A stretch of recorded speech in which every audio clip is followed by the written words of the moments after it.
موضوع الدرس في قصة نوح عليه السلام مع قومه وما فيها من العبر سورة النوح تفسیر ابن کثیر الحمد لله رب العالمين والصلاة والسلام على أشرف الأنبياء وسيد المرسلين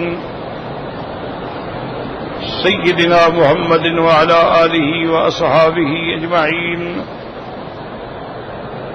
اللهم صل على سيدنا محمد وعلى آل سيدنا محمد كما صليت على إبراهيم وعلى آل إبراهيم في العالمين إنك حميد مجيد أعوذ بالله من الشيطان الرجيم بسم الله الرحمن الرحيم مما خطيئاتهم أغرقوا فأدخلوا نارا فلم يجدوا لهم من دون الله أنصارا وقال نوح رب لا تذر على الأرض من الكافرين ديارا إنك إن تذرهم يضلوا عبادك ولا يلدوا إلا فاجرا كفارا رب اغفر لي ولوالدي ولمن دخل بيتي مؤمنا وللمؤمنين والمؤمنات ولا تزد الظالمين إلا تبارا. سورۃ نوح الحمدللہ جو ہم نے تلاوت کی ہے، سب سے پہلے اللہ نے ارشاد فرمایا انا ارسلنا نوحا الى قومه ان انذر قومك من قبل ان يأتيهم عذاب علیم. اللہ نے ارشاد فرمایا کہ ہم نے بھیجا نوح علیہ السلام کو، چونکہ اللہ تبارک و تعالی ہی نبی چنتے ہیں. اللہ تبارک و تعالی نبوت اور رسالت کے لیے اللہ کا انتخاب ہوتا ہے. اللہ یصطفی من الملائکۃ رسلا ومن الناس، کہ آپ اپنی قوم کو ڈرائیں عذاب آنے سے پہلے. اور یہ بھی سنت اللہ ہے کہ اللہ کسی قوم پہ عذاب نہیں کرتے جب تک اپنا پیغمبر نہ بھیجیں. وما كنا معذبین حتی نبعث رسولا، جب تک کہ کوئی پیغمبر نہ آئے اور اللہ کی بات نہ پہنچائے اس وقت تک اللہ عذاب نہیں فرماتا. حضور صلی اللہ علیہ وسلم کے بعد چونکہ نبوت کا دروازہ بند ہے، تو اب آپ کے بعد آپ کے صحابہ اور علماء امت جو ہیں وہ اس ذمہ داری کو سر انجام دیتے ہیں. اس لیے حضور نے فرمایا کہ علماء امتی کا انبیاء بنی اسرائیل، میری امت کی علماء کا وہ مقام ہے جیسے انبیاء بنو اسرائیل کا مقام ہے. تو جب تک اللہ کا پیغام نہ پہنچے اس وقت تک اللہ عذاب نہیں کرتے، بلکہ مہلت دیتے ہیں. لیکن جب کافروں کے کفر کا فصل پک جاتا ہے تو پھر کٹنا ضروری ہو جاتا ہے. اور حضرت نوح علیہ السلام نے اپنی قوم کو خطاب کیا، قال یا قوم انی لکم نذیر مبین. انہوں نے خطاب کیا کہ اے میری قوم، میں تمہارے پاس اللہ کی طرف سے ڈرانے والا ہوں اور کھلا ڈرانے والا. میری بات میں کوئی ابہام نہیں ہے، کوئی اغلاق نہیں ہے، اس میں کوئی چون چنانچہ لیکن نہیں ہے، کھلی بات ہے. اور وہ باتیں کیا ہیں؟ 3 باتیں. ان اعبدوا اللہ، سب سے پہلی بات یہ ہے کہ اللہ کی عبادت کرو. دوسری بات یہ ہے کہ واتقوا، اور اللہ سے ڈرو. کیا معنی؟ جب ڈرو گے تو اللہ کی نافرمانی نہیں کرو گے، جب ڈرو گے تو کوئی گناہ کا کام نہیں کرو گے. واطیعون، اور میری اطاعت کرو. تو عبادت اللہ کی ہوتی ہے اور اطاعت انبیاء کی ہوتی ہے. ہمیشہ ایک بات یاد رکھنا کہ عبادت جو ہے وہ خدا کی ہوتی ہے اور اطاعت جو ہے وہ انبیاء کی ہوتی ہے. اسی لیے علماء فرماتے ہیں، بڑے بڑے اولیاء اللہ نے فرمایا ہے کہ اگر دین کو سمجھنا ہو تو دین کے سمجھنے کے لیے تو 1 منٹ بھی کافی ہے، لیکن شرط یہ ہے کہ آپ سمجھنا چاہیں. سمجھنا کوئی نہ چاہے، اب دیکھیں نا جی گلاس ہے، اگر آپ اس کو الٹا کر کے نل کے نیچے کھڑے ہو جائیں تو سارے دن میں قطرہ بھی نہیں جائے گا. اگر آپ سیدھا کریں گے تبھی تو بھرے گا. تو اگر ہم نے اپنے دلوں کو سیدھا ہی نہیں کیا، ہم نے سمجھنے کی کوشش ہی نہیں کی ہے، تو پھر کیا سمجھ آ سکتا؟ اگر سمجھنا چاہیں تو دین 1 منٹ میں سمجھ آ جائے۔ انہوں نے فرمایا کہ عبادت خدا کی ہو،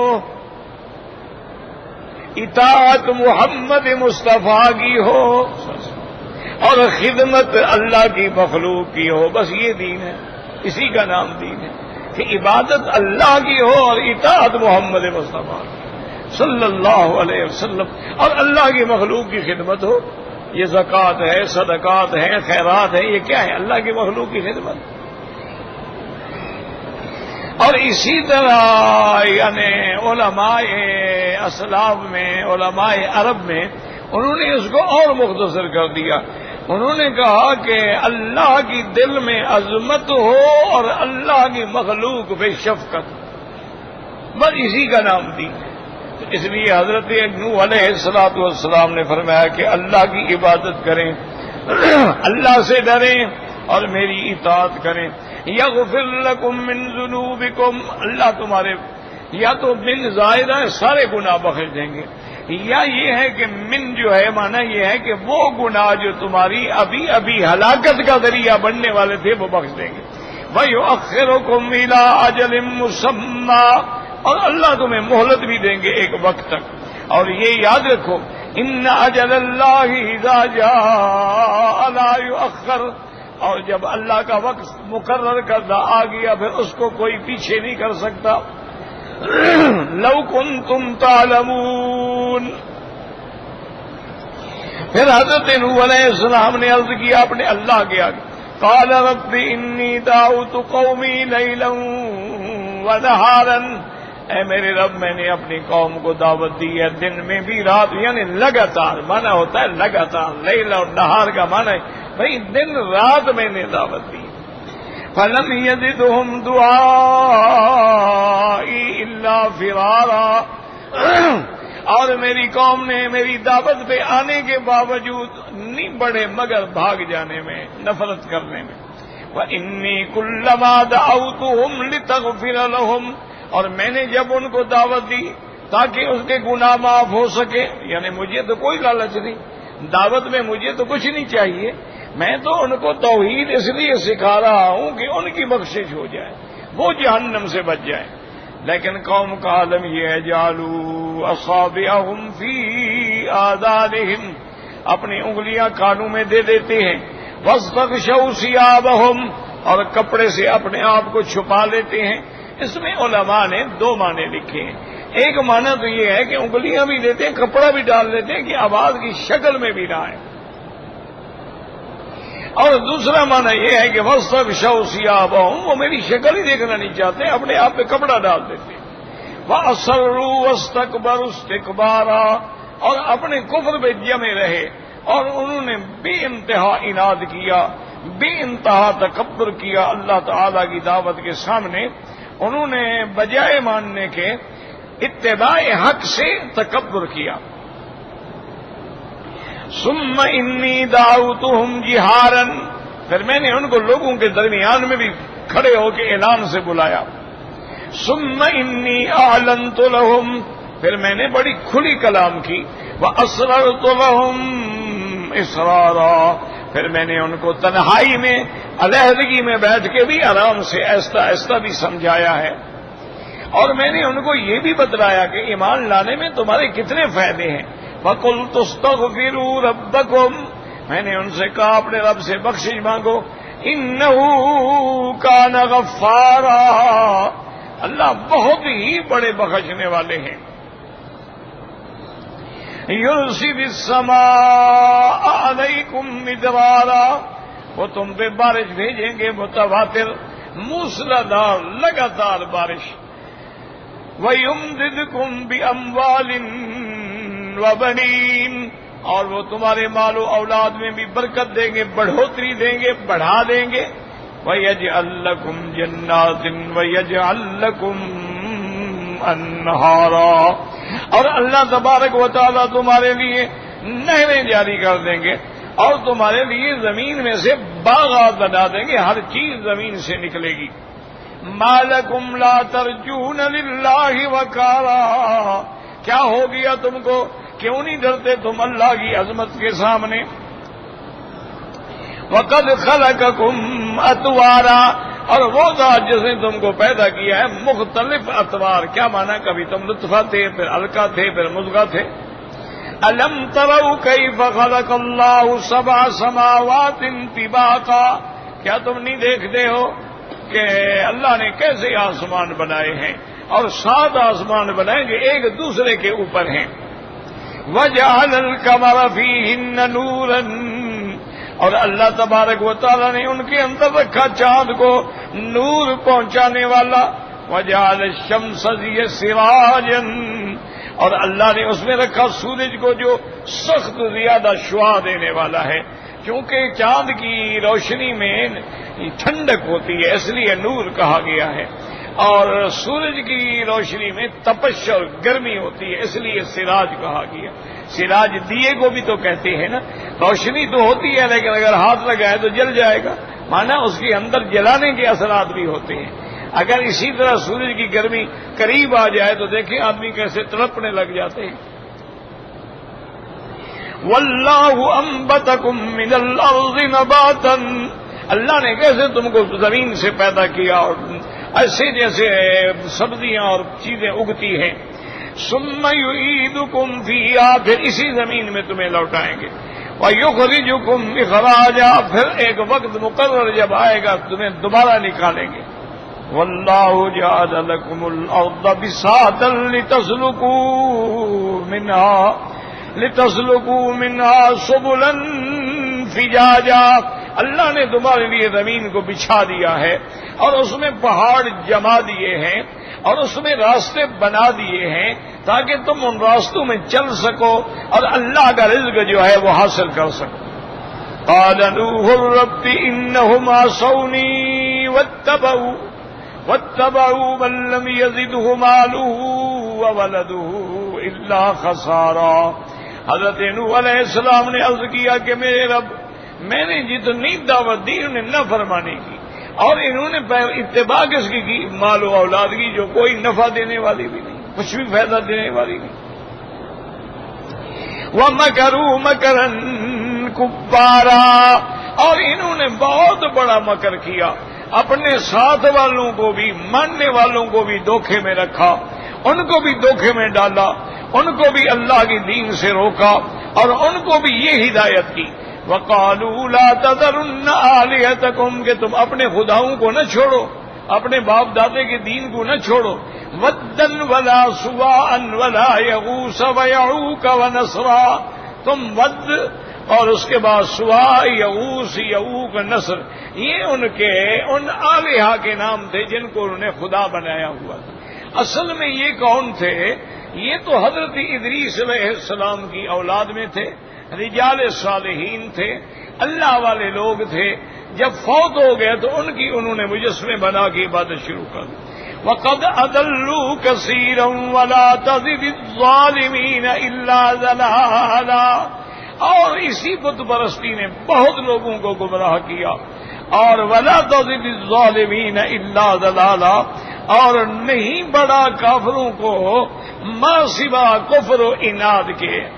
جیسے کہ اللہ تبارک و تعالیٰ کے پیغمبر نے موسیٰ علیہ السلام نے بھی دعا مانگی تھی، نوح علیہ السلام نے بھی دعا مانگی۔ اب اس کے بعد فرماتی ہیں کہ مما خطیئاتہم اغرقوا فادخلوا نارا۔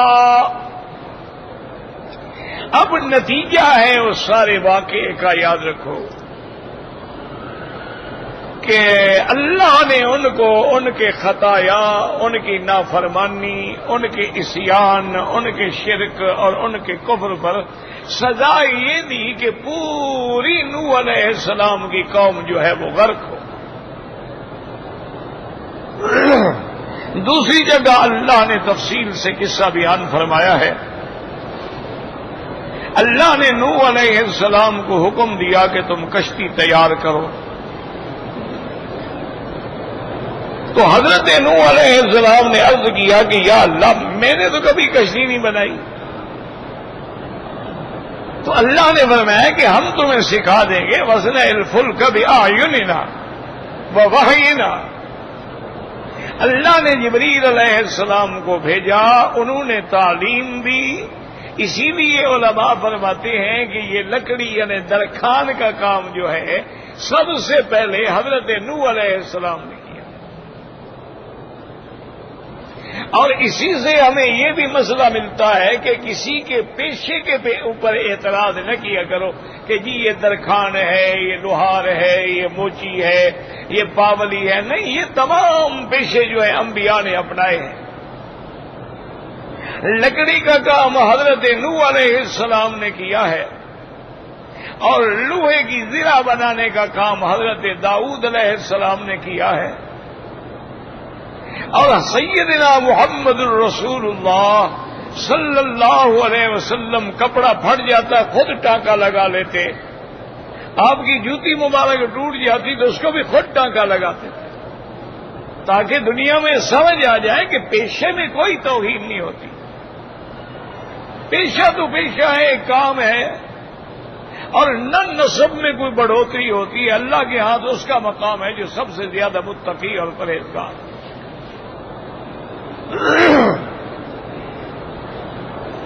اسی طرح واقعہ لکھتے ہیں تاریخ میں کہ صلاح الدین کا زمانہ تھا. انہوں نے بہت بڑا جہاد کیا ہے عیسائیت کے خلاف، کفر کے خلاف، ہندو ازم کے خلاف. تو حضرت نے ایک ہندوؤں کا بہت بڑا مضبوط گڑھ تھا، بڑے بڑے قلعے تھے ان کے، اور وہ جگہ بھی اس قسم کی تھی کہ کسی طرف سے پہاڑ تھے اور کسی طرف سے دریا آ رہا تھا. اس قلعے پر بڑی منجنیکوں سے پتھروں کی بارش کی گئی، لیکن وہ دیواریں اتنی مضبوط تھیں کہ ان کو کچھ بھی نہیں ہوتا.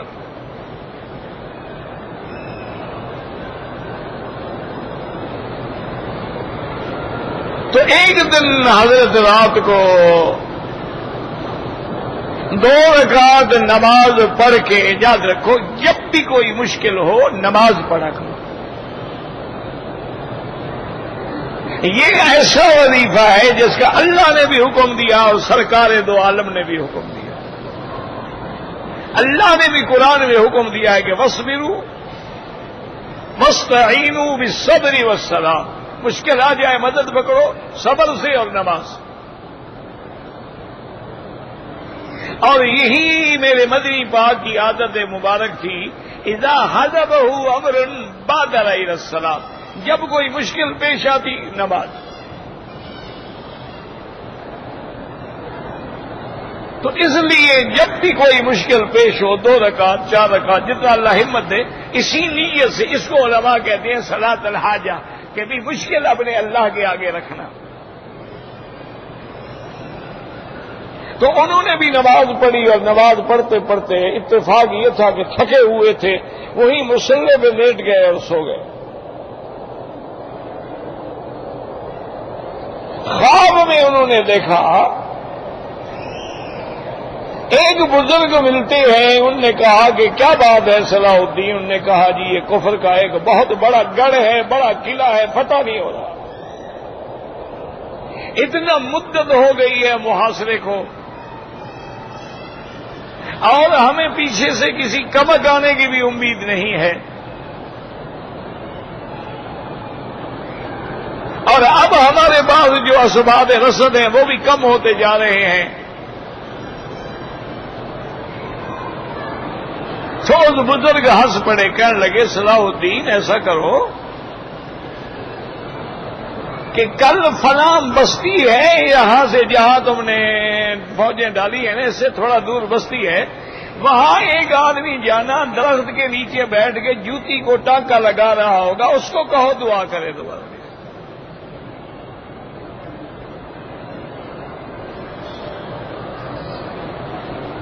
نیند کھل گئی، خواب ختم ہو گیا، نماز پڑھی فجر کی.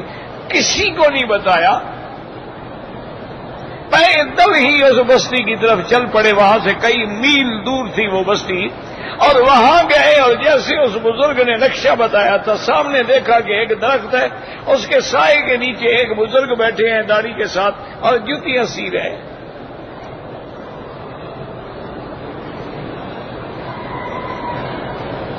جا کے سلام کیا. انہوں نے بھی دیکھا, پہچان لیا, فرمایا کہ آپ الحمدللہ مسلمانوں کے بادشاہ ہیں اور اسلام کے لیے آپ کے خدمات ہیں. آپ حضرت مجھے فرما دیتے میں آ جاتا, آپ کیسے تشریف لے آئے, کیوں تکلیف کی؟ انہوں نے فرمایا حضرت جس کو غرض ہوتی ہے وہی آتا ہے, آپ کو غرض ہوتی تو آپ آتے. غرض میری یہ ہے کہ قلعہ فتح نہیں ہو رہا ہے. تو انہوں نے آسمان کی طرف دیکھا اور کہا اللہ میاں میری داڑھی کو رسوا نہ کرنا, صلاح الدین کو فتح نصیب کر دے. کہا کہ جاؤ حملہ کرو. حملہ کیا, فتح ہوگی. تو اب وہ بظاہر جوتی سینے والا آدمی ہے لیکن اللہ کا بندہ ہے. اس لیے علماء نے لکھا ہے کہ کسی بندے کو حقیر نہ سمجھا کرو. اسی کو شیخ سعدی رحمت اللہ علیہ فرماتے تھے, مثالوں میں سمجھاتے تھے نا, وہ فرماتے تھے تمہارا کام ہے بس دانا ڈالتے رہو ڈالتے رہو ڈالتے رہو, ہمیشہ چڑیاں نہیں آئے گی, کبھی کوئی باز بھی آ جائے گا. یعنی تم خدمت کرتے رہو, کوئی اللہ والا بھی آ جائے گا. اسی لیے حضرت فرماتے تھے کہ گمان ببر کے بے شک خالی است. کسی جنگل کے بارے میں یہ نہ سمجھنا خالی ہے, ہو سکتا ہے اس میں کوئی شیر چھپا ہو, یعنی کوئی اللہ والا بیٹھا ہو.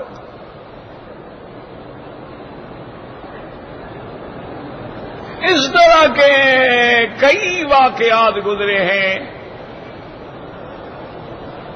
اورنگزیب عالمگیر رحمت اللہ علیہ جو اسلام کے بڑے مانے ہوئے بادشاہ گزرے ہیں اور جن کو علم سے بھی بے انتہا شغف تھا اور جن کی محنتوں سے فتح و عالمگیری تیار ہوا, جو آج بھی پوری دنیا کے اندر ایک دین کی مستند دستاویزات میں سے.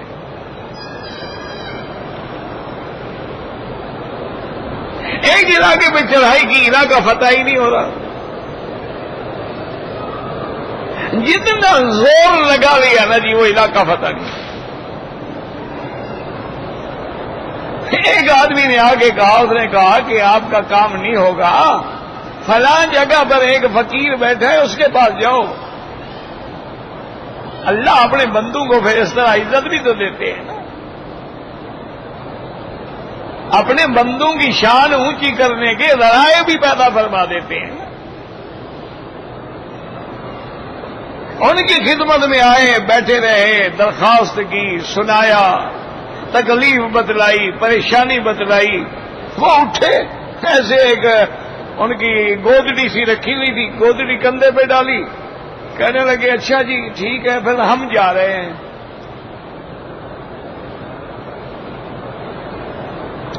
کہنے لگے السلام علیکم جی ہم جا رہے ہیں, جی ہم جا رہے ہیں, بس ہم جا رہے ہیں. اب بادشاہ حیران ہو گیا, انہوں نے کہا پتہ نہیں بزرگ ناراض ہو گئے, یہ کیا بات ہوئی, کوئی دعا بھی نہیں فرمائی, کوئی بات نہیں فرمائی, بس ہم جا رہے ہیں. ایک اور بزرگ سے رجوع کیا کہ میں ایسے کیا تھا, انہوں نے کہا, انہوں نے ٹھیک بتلایا کہ میری وجہ سے یہ علاقہ فتح نہیں ہو رہا تھا تم سے, اللہ نے میری لاج رکھی ہوئی تھی, میں جا رہا ہوں, اب حملہ کرو فتح ہو جائے گا. حملہ کیا فتح ہو گیا. تو یہ بڑے عجیب اللہ کے حکمتیں ہیں, اللہ تبارک و تعالیٰ کے. اور صحیح حدیث ہے, یہ قصہ کہانی نہیں. فرمایا رب اشعث اکبر اذا خطب لا یخطب. حضور نے فرمایا کبھی ایک بندہ ایسا ہوتا ہے, میلے کپڑے ہیں, بال بکھرے ہوئے ہیں, مٹی پڑی ہوئی ہے, غریب ہے, کہیں رشتہ مانگنے کے لیے جائے تو کوئی رشتہ ہی نہ دے اس کو, اور کہیں کسی کو بات کرے تو کوئی بات ہی نہ مانے, لیکن اگر وہ قسم کھا لیتا ہے تو اللہ اس کو سچا کر دیتا ہے. لو اقسم علی اللہ لابرہ، اگر وہ کوئی قسم کھا کے بات کہہ دیتے ہیں، اللہ فرماتا ہے میرا بندہ ہے، اس کو سچا کرو، اس کو پورا کرو۔ تو اس لیے ہمیشہ یاد رکھیں کہ اللہ تبارک و تعالی نے حضرت نوح علیہ السلام کو حکم دیا اور آپ نے جبریل کے سکھانے سے لکڑیاں کاٹی اور کشتی بنانی شروع کی، اور قوم نے مذاق اڑانا شروع کیا کہ دیکھو جی ہم نے کہتے تھے کہ نوح علیہ السلام پاگل ہو گیا ہے، اور کشتی دریاؤں میں بنتی ہے یا کشتی خشکی پہ بنتی ہے، یہ تم کیا کر رہے ہو؟ حضرت نوح علیہ السلام خاموش ہو جاتے، فرماتے ٹھیک ہے پتہ لگ جائے گا۔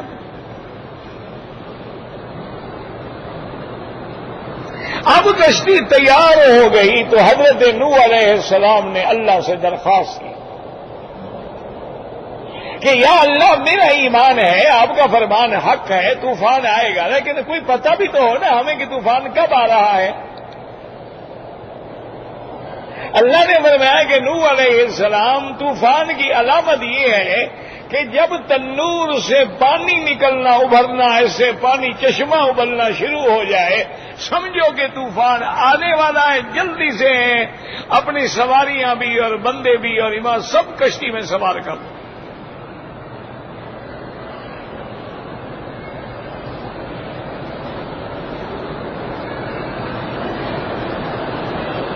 یعنی تنور آگ کی جگہ ہے، جب آگ کی جگہ سے بھی پانی نکل آئے،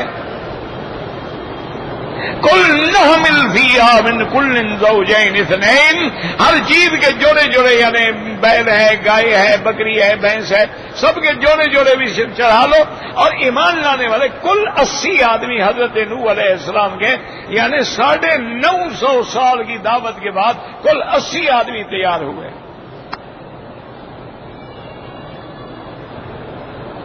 آج کل ہمارے بعض ساتھی گھبرا جاتے ہیں نا جی، اور جی اس علاقے میں 10 سال سے کام کر رہا ہوں، ابھی تک تو 10-15 آدمی موحد بنے، اللہ کے نبی نے تو 950 سال کام کیا ہے۔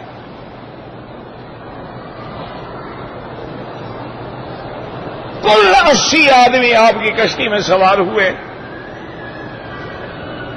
اور ایک بیٹا جو تھا آپ کا کنعان وہ سوار نہیں ہوا۔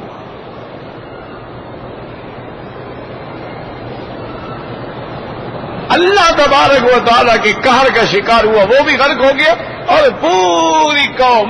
اس لیے علماء نے لکھا ہے کہ روئے زمین پر اس وقت صرف یہی لوگ تھے، جب وہ غرق ہو گئے تو گویا ساری زمین کی آبادی غرق ہو گئی، اور تو تھا کوئی نہیں نا۔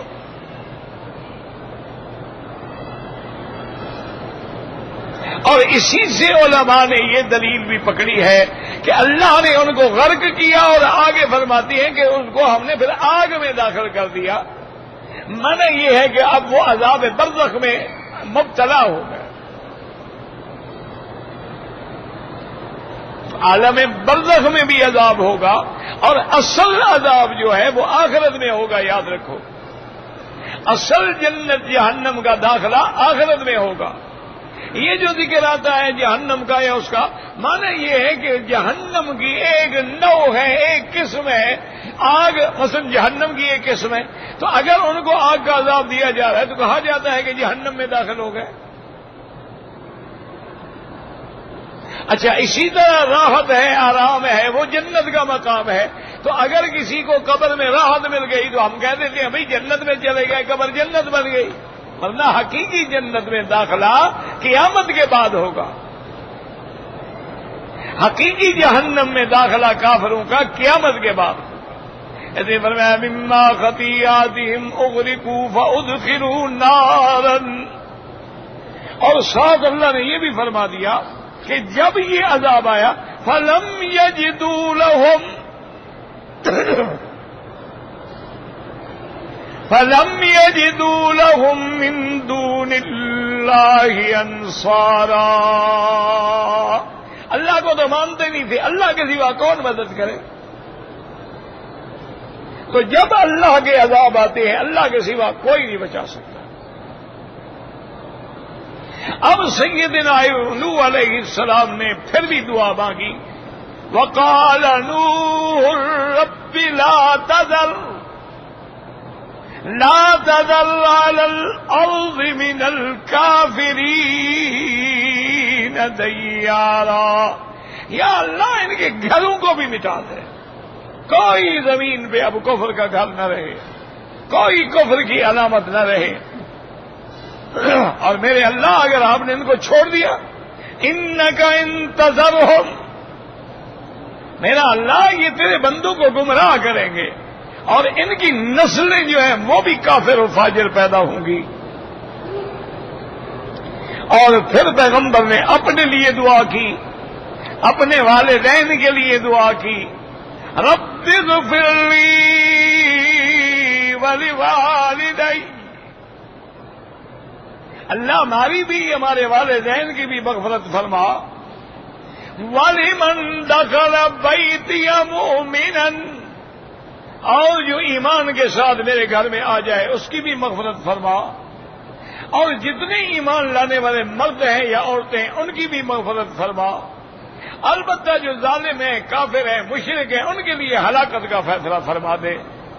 اسی لیے علماء نے مسئلہ نکالا ہے کہ جب دعا مانگنی ہو تو اپنے لیے بھی اور اپنے والدین کے لیے بھی دعا مانگا کرو، اپنے اکابر و ارحام کے لیے بھی دعا مانگا کرو، اپنے مشائخ و اساتذہ کے لیے بھی دعا مانگا کرو، بلکہ حضور پاک کی ساری امت کے لیے دعا مانگا کرو۔ تو جب تم سب کے لیے دعا مانگتے ہو تو اللہ کی رحمت جوش میں آ جاتی ہے۔ اللہ پاک ہم پر بھی اور حضور کی ساری امت پہ رحمت فرماتے ہیں۔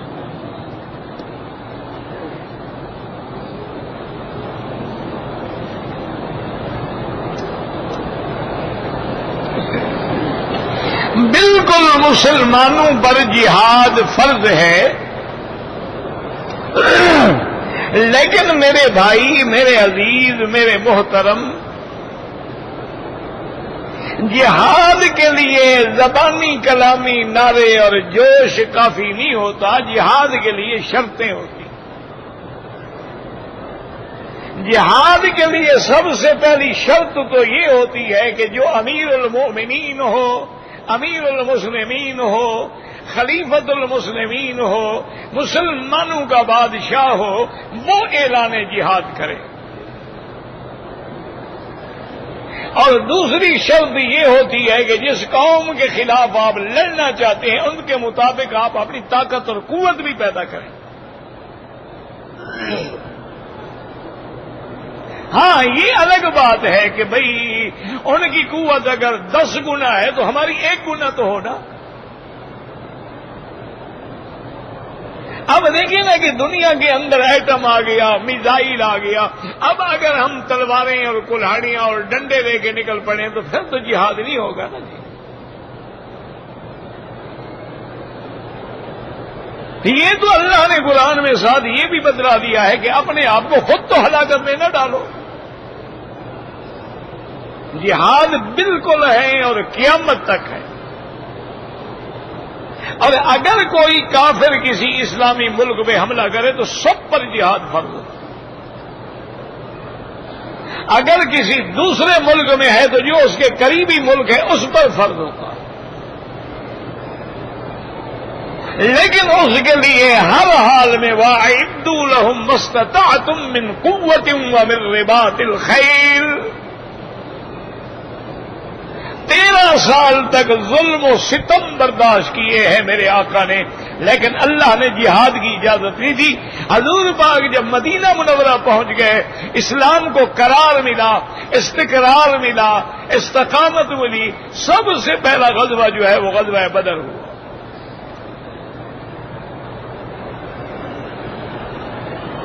ایک ہوتا ہے محض نعرے مار دینا، اس سے کچھ بھی نہیں ہوتا۔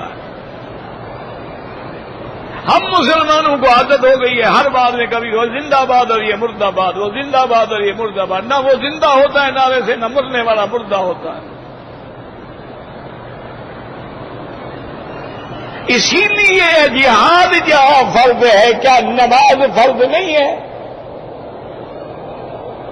جہاد جہاں فرض ہے، کیا رمضان المبارک کا روزہ فرض نہیں ہے؟ جہاد جہاں فرض ہے کیا زکوٰۃ دینا فرض نہیں ہے؟ جہاد جہاں فرض ہے صاحب استطاعت پہ حج کرنا فرض نہیں ہے؟ کیا باقی فرائض ہم ادا کر رہے ہیں؟ یہ ایک جوش ہوتا ہے، اور اسی جوش میں آ کر عالم اسلام کے مسلمان جو ہے وہ تباہ ہو رہے ہیں۔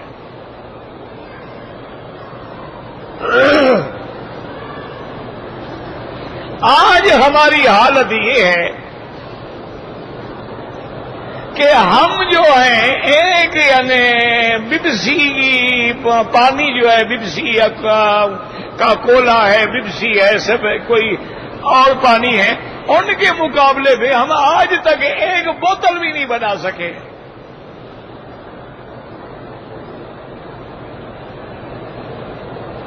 اچھا وہ تمہارے لیے پیزا بناتے ہیں، مسلمان آج تک پیزا بھی نہیں بنا سکا۔ وہ تمہارے لیے میکڈونلڈ کا برگر بناتے ہیں، ہم آج تک وہ برگر بھی نہیں بنا سکے۔ وہ ہمارے لیے کنٹیکی کی مرغی کے مختلف اشکال بناتے ہیں، آج تک وہ پوری دنیا میں ان کی چین ہے۔ مسلمانوں کی مجھے بتاؤ کس ملک میں چین ہے؟ آج بھی آپ جب کپڑا خریدنے کے لیے جاتے ہیں تو کہتے ہیں جی یہ بتائیں یہ کپڑا سوئٹزرلینڈ کا ہے، جاپان کا ہے، مجھے اصلی کپڑا چاہیے، مہربانی کریں۔ یہ شنیل دیکھیں فرانس کی ہے، یہ شنگھائی دیکھیں چائنا کی ہے، یہ دو گھوڑا بوز کی دیکھیں اصلی چائنا کی ہے، اور کوئی تمہاری بھی بوز کی ہے۔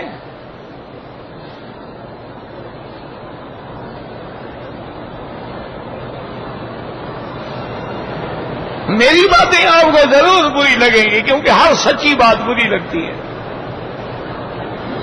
اور میں بھی اندھا جوش دلا ہاں جی تگڑے ہو جاؤ، کھڑے ہو جاؤ، لوگوں کے بچے مر جائیں۔ ہم آج تک کوئی مولوی مرا ہے اگلے مورچے میں؟ نہ ایمان سے کہو، اللہ کے گھر میں کھڑے ہو، مثال تو مجھے بتلاؤ۔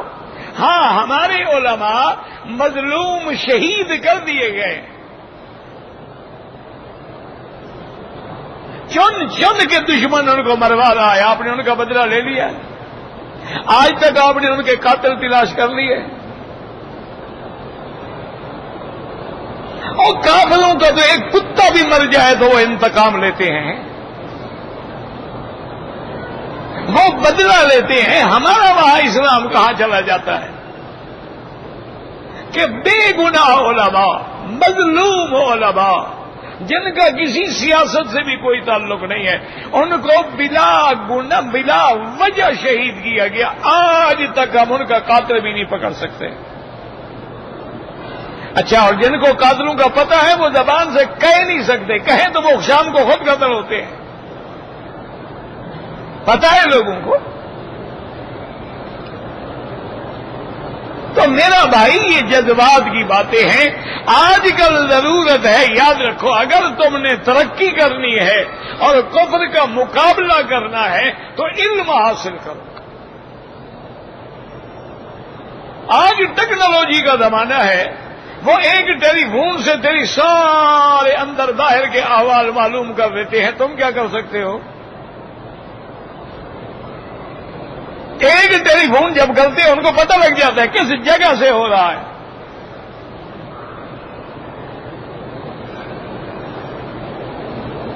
اب ایسے جہاز ہیں جن کو چلانے کے لیے بندے کی بھی ضرورت نہیں ہے، ایسی آبدوزیں ہیں جو سمندر کی تہ میں ڈوب کے جا کے اپنے دشمن پہ حملہ کرتی ہیں۔ ایسی چیزیں انہوں نے بنا لی ہیں، بحری جہاز ہیں جن پہ 200 جہاز کھڑا ہے اور رن وے ہے، اسی سے اڑتا ہے اسی پہ اترتا ہے۔ ہم لوگوں نے آج تک کوئی گدا گاڑی ہی بنائی ہے، اس کا بھی کبھی پہیا ٹوٹ جاتا ہے، کبھی اگلا سگنل ٹوٹ جاتا ہے،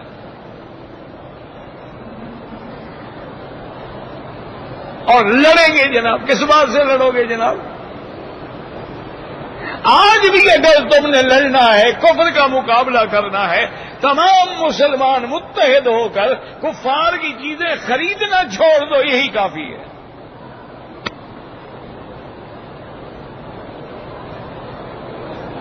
لیکن سوال ہی پیدا نہیں ہوتا، مولوی صاحب کو جوش آ جائے گا بیگم نے تو کپڑا باہر کا ہی لینا ہے نا.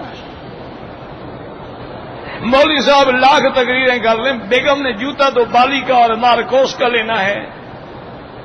پرس جو ہے اس نے ماشاءاللہ وہ ڈنہل کا لینا ہے. تم تو اچھی سرخی بھی نہیں بتا سکتے، تمہاری بیوی تو سرخی بھی باہر کی لگاتی ہے، باڈی شاپ کی لے کے لگاتی ہے. بس دعا کرو اللہ عالم اسلام پہ رحم فرمائے، ہمارے گناہ معاف کر دے، اور ہمارے مسلمان کلمہ پڑھنے والے جس ملک میں آج سوریا میں دیکھو کیا ہو رہا ہے، ذبح کیا جا رہا ہے مسلمانوں، چن چن کر 10 لاکھ سے زیادہ آدمی عراق میں مارا گیا، دونوں کلمہ پڑھنے والے. آج بھی دونوں طرف سے لڑائی ہو رہی ہے، دونوں کلمہ پڑھنے والے. جس ملک میں لڑائی ہو رہی ہے ایمان سے کہیں، مارنے والا بھی کلمہ پڑھتا ہے، مرنے والا بھی بیچارہ کلمہ پڑھ رہا ہے. یاد رکھو یہ کوئی نہیں، یہ اللہ کا عذاب ہے. خدا کے لیے ہم غریب مولویوں کو بات کو سمجھو، ان چیزوں کو تمہاری دنیا کی کوئی ایجنسیاں نہیں روک سکتی. ان فسادات کو صرف اللہ کی ذات روک سکتی ہے، اور جب تم نے اللہ کو ناراض کر لیا ہے تو امن کیسے ہو؟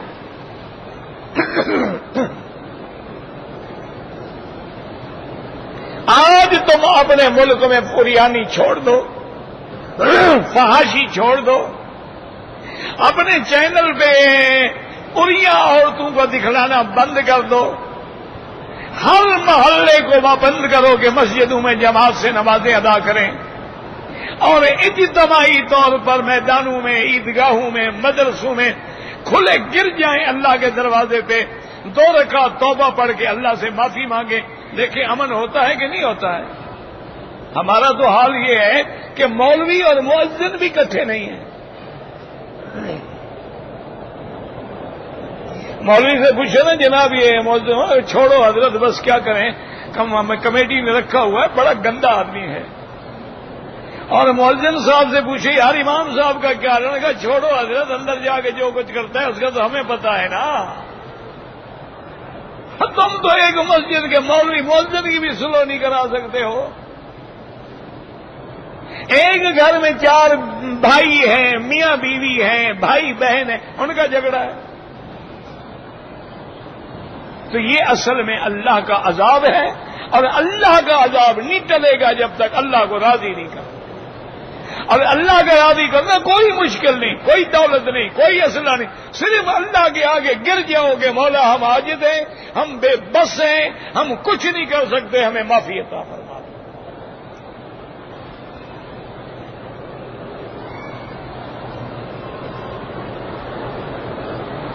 شہید جو ہے شاہد سے ہے، گواہی دینے والا، وہ بھی اپنی گردن کٹا کے اللہ کے دین کی گواہی دیتا ہے.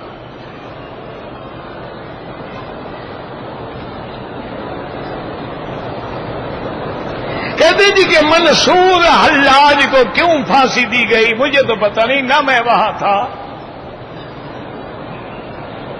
نہ مجھے پتا ہے. کہتے ہیں کہ اس نے ان الحق کہا تھا، اگر تھا تو شریعت میں ظاہری طور پر تو کفر ہے، حقیقت کیا ہے اللہ عالم.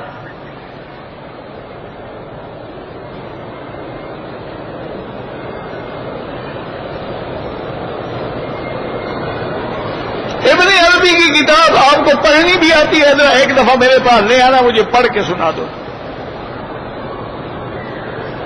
جب آپ کو موقع ملے نا دن میں فجر کی نماز کے بعد عشاء کے بعد کتاب لے آؤ جس میں تم نے یہ پڑھا ہے، مجھے وہ عبارت پڑھ کے سنا دو، پھر میں آپ کو بتلاؤں گا. اور یاد رکھو ابن عربی ہو، غزالی ہو، رازی ہو، یہ لوگ پہلے فلسفے پہ کام کرتے تھے، پھر بعد میں سب کو چھوڑ کے کتاب و سنت کے تابع ہو گئے.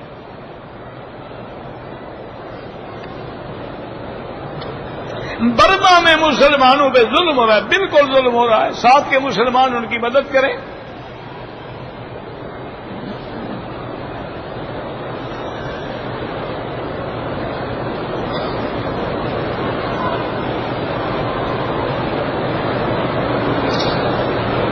باپ نے اپنی لڑکی کو 20 سال پہلے 10,000 ریال دیے تھے. لڑکی نے 10,000 ریال ادا نہیں کر سکا. اب وہ کیا کرے؟ جو لیا تھا وہی ادا کرے گی. ریال لیا ریال دے گی، روپیہ لیا تو روپیہ دے گی. عورت اور مرد کی نماز میں بڑا فرق ہے. کھاد وغیرہ جو ادھار پہ بکتی ہے وہ جائز ہے، لیکن کوشش کرو کہ یہ کام بھی نہ کرو، کیونکہ بعض علماء فرماتے ہیں اس میں بھی سود کا شبہ ہے. فتویٰ اس کے جائز ہونے کا ہے.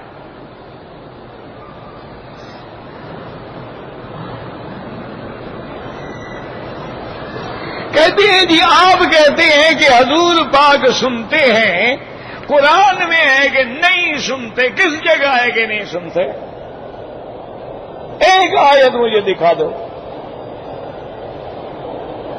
وہ لا تسمع ہے، اسماع سے ہے، یعنی سن کے فائدہ نہ اٹھانا. بات سمجھا کرو. جیسے آپ کہیں یار تم اپنے بیٹے کو نہیں سمجھا دو، کہ حضرت میں سمجھا تھا کہ میری سنتا نہیں. کیا مانا ہے سنتا نہیں؟ مانا مانتا نہیں.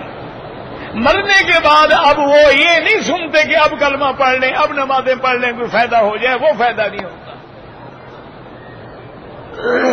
اور جس اللہ کے نبی پہ یہ قرآن اترا ہے اسی نے فرمایا ہے کہ جو مجھ پہ سلام کرے میں سنتا ہوں. تو قرآن حضور زیادہ سمجھتے تھے، آپ زیادہ سمجھتے ہیں؟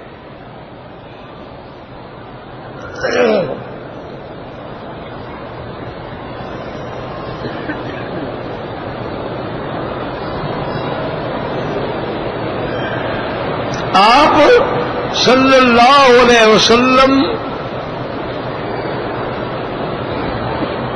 پتہ نہیں کیا لکھا ہے آپ نے مدنی پاک. یہ تو الفاظ ہیں مختلف زبانوں کے. زندہ بندے کے لیے کوئی طواف نہیں، اپنے لیے کرو، ان کے لیے دعا کرو.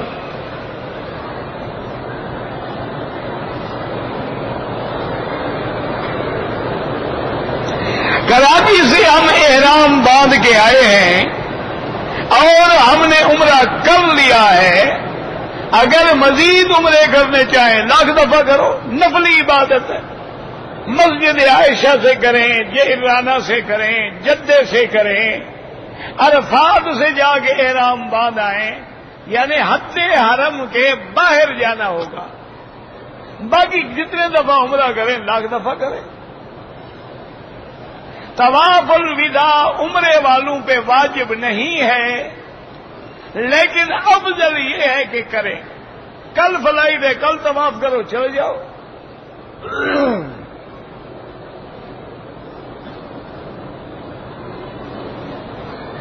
میں ورک ویزے پہ آیا ہوں. میں دوست کے گھر جدے گیا، پھر مجھے میڈیکل کرانے کے لیے آنا جانا پڑا. کوئی حرج نہیں، احرام نہیں باندھا، کوئی جرمانہ نہیں.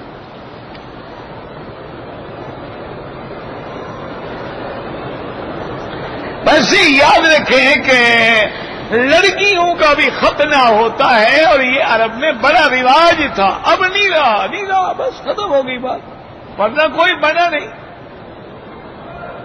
جیسے لڑکوں کا ختنہ ہوتا ہے، لڑکیوں کا بھی ختنہ ہوتا ہے.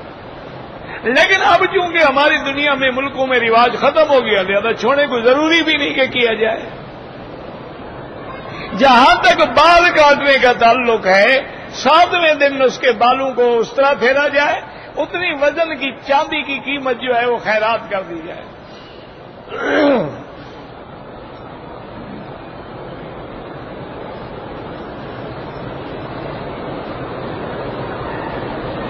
جس نے رمضان میں عمرہ کیا وہ حج نہیں کر سکتا. یہ کس جاہل نے تمہیں کہا ہے؟ حج کا رمضان کے عمرے سے کیا تعلق ہے؟ 1,00,000 دفعہ رمضان میں عمرے کریں، 1,00,000 دفعہ حج کریں.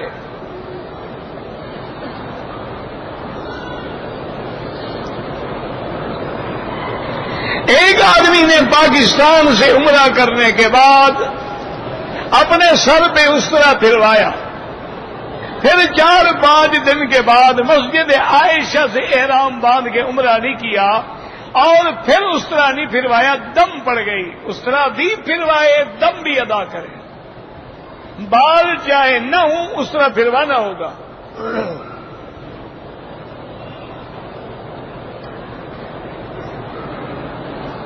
شب برات کے بارے میں کئی دفعہ عرض ہو چکا ہے، پتہ نہیں کیا لکھا ہے، ہم لفظ ہی پر سمجھ نہیں آتا تو مطلب کیا بتلائیں۔ اگر سردی کا زمانہ ہو اور ہم نے احرام باندھا ہوا ہے، شدید سردی آ جائے، کمبل لپیٹ لیں، کوئی منع نہیں، گرم شال لپیٹ لیں، کوئی مسئلہ نہیں، یہ تھوڑا ہے کہ مر جاؤ۔ اچھا احرام باندھا، ہم نے صدا مل رہی ہے کہ سردی میں ہم مر جائیں۔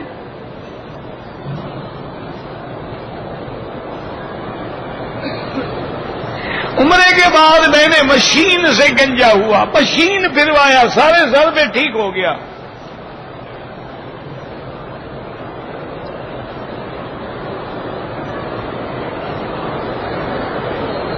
میں نے عمرے کا طواف کیا، صفا مروہ پر 7 چکر لگائے، لیکن سائی کے چکر نہیں لگائے، تو اور سائی کیا ہوتی؟ وہی صفا مروہ کا نام سائی، اللہ کے بندے۔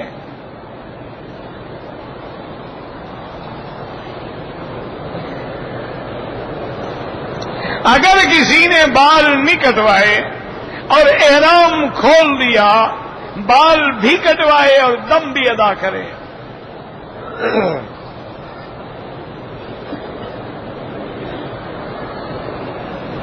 ماں باپ کہیں تو بیوی کو طلاق دے دیں، اگر بیوی فرما بردار ہے، بے گناہ ہے، بالکل طلاق نہ دے، ماں باپ سے الگ رکھو اس کو، بس۔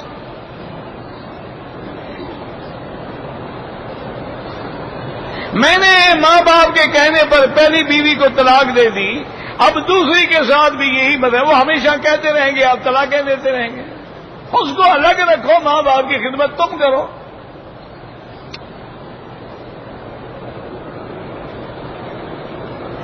آدم علیہ السلام اور نوح علیہ السلام کے درمیان تقریباً 1000 سال کا فرق ہے۔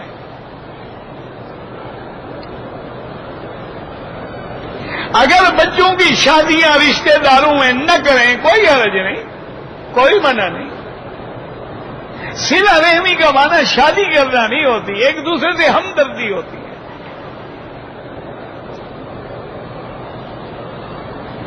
حضور پاک نے اپنے رشتے جو کیے ہیں، حضرت عثمان حضور کے رشتہ دار تو نہیں تھے، حضرت علی رشتہ دار تھے۔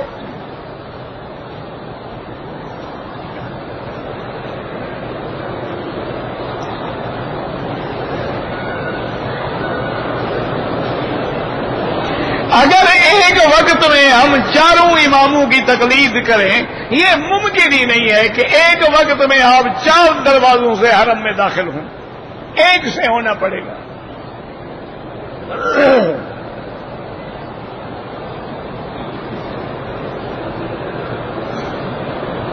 مسافر ہے، مکے میں ہے یا مدینے پاک میں، قصر کرے گا۔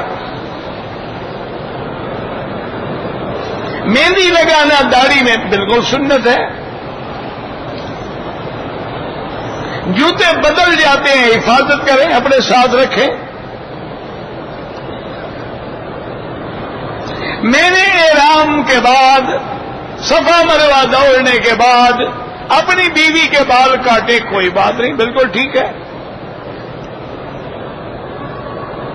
اگر میں 5 طواف اکٹھے کر دوں، بعد میں سب کی 2 رکعت پڑھ لیں، وہ بھی جائز ہے۔ اگر عورت احرام کی حالت میں ٹشو پیپر لگائے، کوئی حرج نہیں، خوشبو والا نہ ہو۔ اگر محرم خود حلال ہو گیا، دوسرے کے سر پہ اس طرح پھیرے، بالکل ٹھیک ہے، کوئی مسئلہ ہی نہیں۔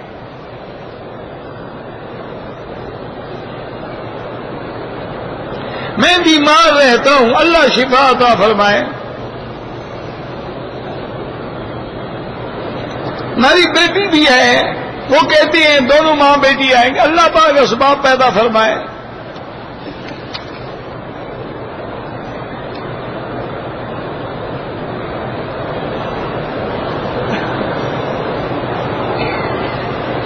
اگر ایک آدمی کو آپ نے 2800 ریال دیے ہیں کہ بھئی اس کو چینج کرا کے لے آؤ، اس کو لوگوں نے پکڑ لیا اور پیسے چھین لیے، تو بہرحال آپ کے وہ ذمہ دار نہیں ہے شرعاً، کیونکہ یہ قرضہ تو نہیں تھا نا، امانت تھی اس کے پاس، اور واقعتاً لٹ گیا۔ یہ نہ ہو کہ بہانہ بنا رہا ہو، اس کا اپنا تو پیسہ ایک نہ گیا، صرف 2800 ریال گئے ہیں، تو پھر مانا ہے کہ جھوٹ بولتا ہے، پھر تو اس سے وصول کرو۔ اگر وہ سچا ہے تو امانت پر اس پر قضا نہیں ہے۔ واللہ اعلم۔ ربنا تقبل منا انك انت السميع العليم وتب علينا انك انت التواب الرحيم۔ اللهم فرج هم المهمومين، نفس كرب المكروبين، واقض الدين عن المدينين، واشفنا واشف مرضانا ومرضى المسلمين۔ اللهم اجعل لنا وللمسلمين من كل هم فرجا، ومن كل ضيق مخرجا، ومن كل بلاء عافيا۔ اللهم استرنا بسترك الجميل، اللهم استر عوراتنا، آمن روآتنا، خفف لواتنا۔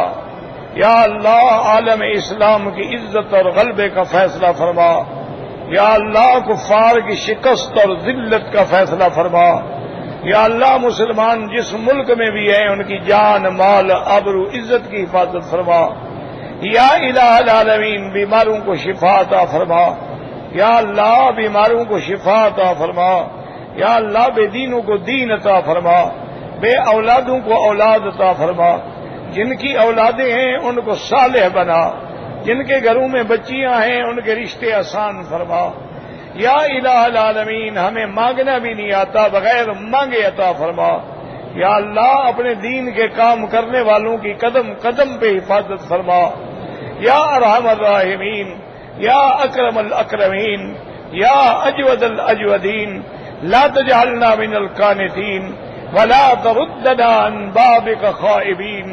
ربنا آتنا فی الدنیا حسنة وفي الآخرة حسنة فقنا عذاب النار۔ صلی اللہ تعالی علی خیر خلقہ سیدنا محمد وعلی آلہ وصحبہ اجمعین۔ اللهم صل على سيدنا محمد وعلى آل سيدنا محمد كما صليت على إبراهيم